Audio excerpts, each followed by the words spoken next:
Welcome back everyone, I'm Sam with snowgroomers.net. Today we are going to be showing you how to assemble our Path Master with the Snow Razor package, so stay tuned for that.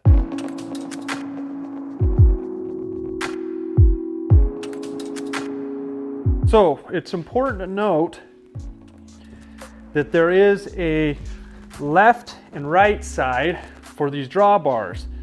They do not just go on any side because of the way the bend is. There's tabs on the very back here that you can see that goes into the chassis of the Pathmaster.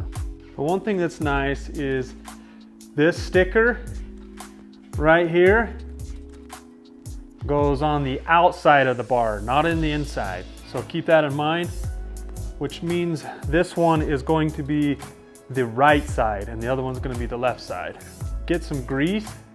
This is some waterproof grease, and then putting the waterproof grease on your little pivot points here. So you want to keep a little bit of grease on that. So let's go ahead and do that now. You don't need a ton. So now that you've determined which side is right, remember the sticker is going on the outside, so this is the right one. The angle comes this way and it connects at a V so that you can put your plates on there. Right here is the hardware kit, and you have a shear pin and a cotter pin and also washers, and these go on your drawbars. You can see here, this is where they will connect. So the first step would to be attach it on here. Remember, sticker on the outside, open up your hardware kit, get out what you need.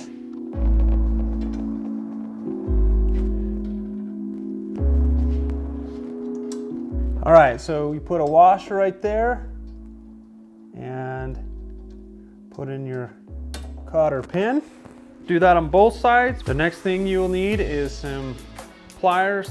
That you'll take your pliers and bend these around. All right, so now that you got your drawbars attached to your Pathmaster chassis using the cotter pin and the washer, we're going to then attach the hitch plate to the front of the drawbars. And remember, you have these shear pins that will actually go in your hitch plate, allowing your coupler to detach when you hit something, and so your Pathmaster will stay where it's at and you can continue on with your machine or your snowmobile and just replace these as well. So let's cut out the hitch plate. Be careful to cut the plastic that you don't cut all the way down and cut your powder coating on your hitch plate. So your drawbar has two plates. You have a lower plate and a upper plate. So the upper plate is the one with the squares and also with your hitch. So you take the big bolts here and you can see they have the square, which fits nice and tight here. So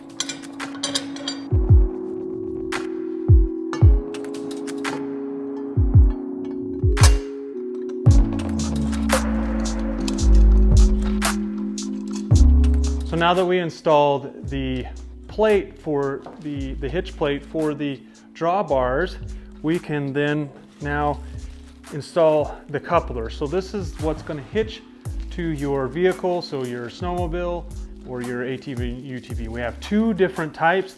We have a standard pin type and a ring coupler. Pin type, which is this one, and a ring type. So this hooks in a pintle hook or a hook, and this is a pin that goes in here. You can see this connects to your machine. We do have different options like a universal ATV, UTV hitch that'll hook straight to this pin, and you can check that out on our website. So we recommend greasing this before you put in. For this purposes, I'm just going to put it in. You can see slides in here. Now there are some shear pins that go in here. for the safety. If you hit something, this will break away. We give you a couple of these to have, and then boom. You can order the Pathmaster with this drawbar. This is the Pathmaster, the Loppet 60 drawbar. You don't have to get a Snow Razor, but this specific package allows you to have to bolt up a Snow Razor, which we're going to show you here in a second. The reason you want a longer drawbar is it allows you to have a better angle on your Pathmaster when you're grooming. It goes around corners and it pulls better than say our standard Pathmaster. We're going to go ahead and install the Snow Razor, which is perfect for trimming and cutting your trail. Basically what happens is you cut the trail, snow goes up over it. It's for when you have, you know, ruts or whoops or something in your trail and you want a nice clean surface to work off, you use a Snow Razor, and it can lower and higher as well. So if you don't need to use it in, let's say, a new fresh snow day, you don't have to use it. So you have the snow deflector bracket, the big huge Snow Razor main beam. You have your arms that connect from this down to your razor blade. You have your hardware kit, and here's your plastic that you'll be using as your snow reflectors. The other thing this comes with is a angle finder, allowing you to get the right pan angle on your chassis if you need it as well. So these are the screws that you can use to hand tighten to keep your razor blade lifted up off the ground. So as you guys can see right here, this is the razor blade. So this is what cuts and trims your trail for you. This is a really cool option. It sets us apart from everyone else. It's really what gives you a nice level surface to work from. You'll basically trim the snow and it'll come up over and then go down and be compacted by your chassis down there as well. So we're gonna mount that up. So the snow deflector piece, which is this plastic here, and here is the bracket. This is going to be installed. This is how it works. So you have it here and there, the bolts right here that you connect the snow deflector to the snow deflector bracket go in here. So they are going to go on the bottom so that you can see how this lines up like this, and we're going to attach that plastic piece and then mount it up here.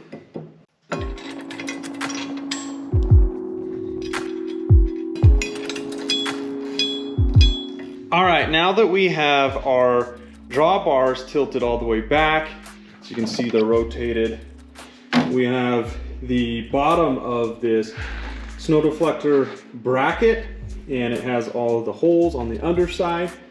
Here is the snow deflector plastic piece.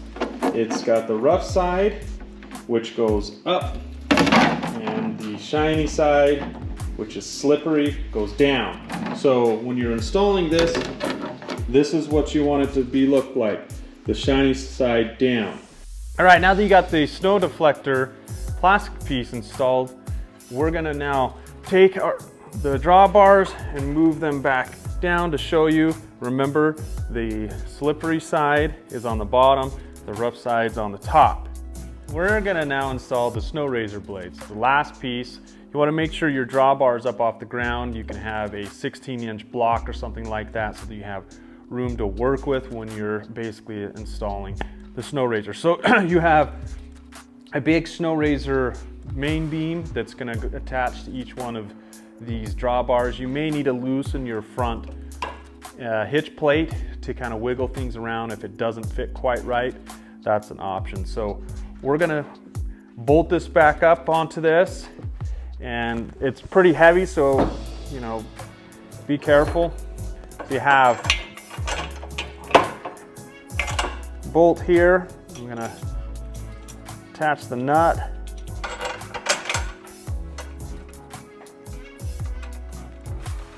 And as you guys can see here, these are what we call our pivot plates. These arms will be sliding up and down in these pivot plates. And now we have our 9/16 wrenches to tighten these up.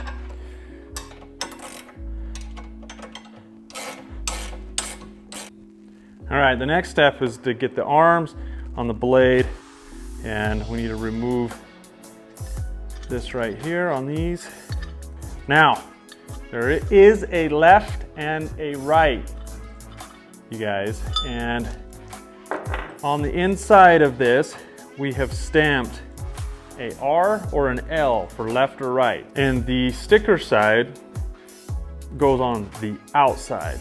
So if you have an R, it's on the right, left, or the left. So these blades on the flat bit is going to be on the top, whereas this angle here on the bottom is for the bottom. So right side, left side.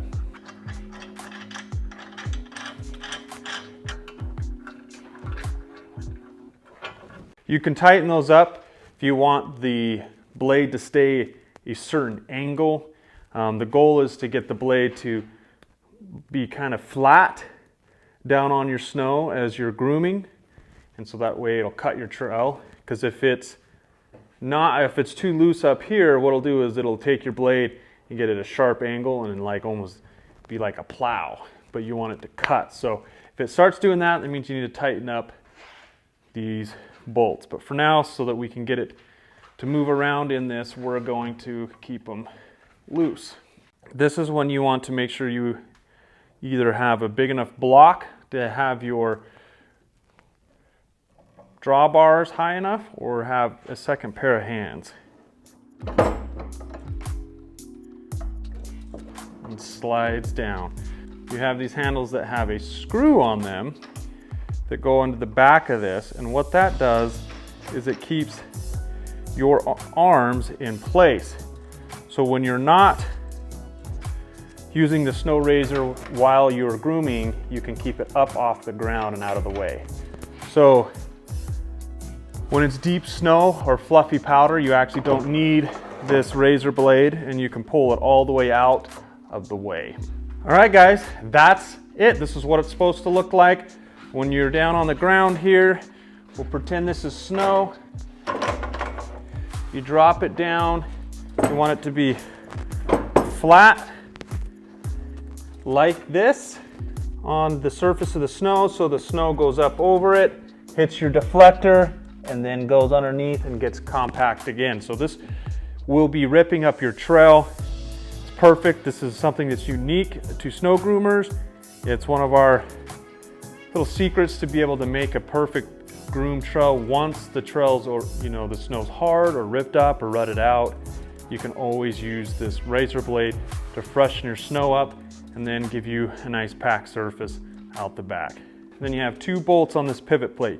Now this one down here is a shear bolt. So if you smack something down here, instead of wrecking this, it'll just shear these bolts. So I recommend getting some more of these to have on hand. If you hit something out on the trail, you can just throw a new one in and keep on grooming. All right, guys, this is a fully assembled Pathmaster with the Snow Razor blade, the Loppet 60 or the Pathmaster drawbars, the snow deflector, and the chassis, including the wing set. So if you guys have compact trails that you're towing with a snowmobile or something like that, this is perfect to tow behind your snowmobile.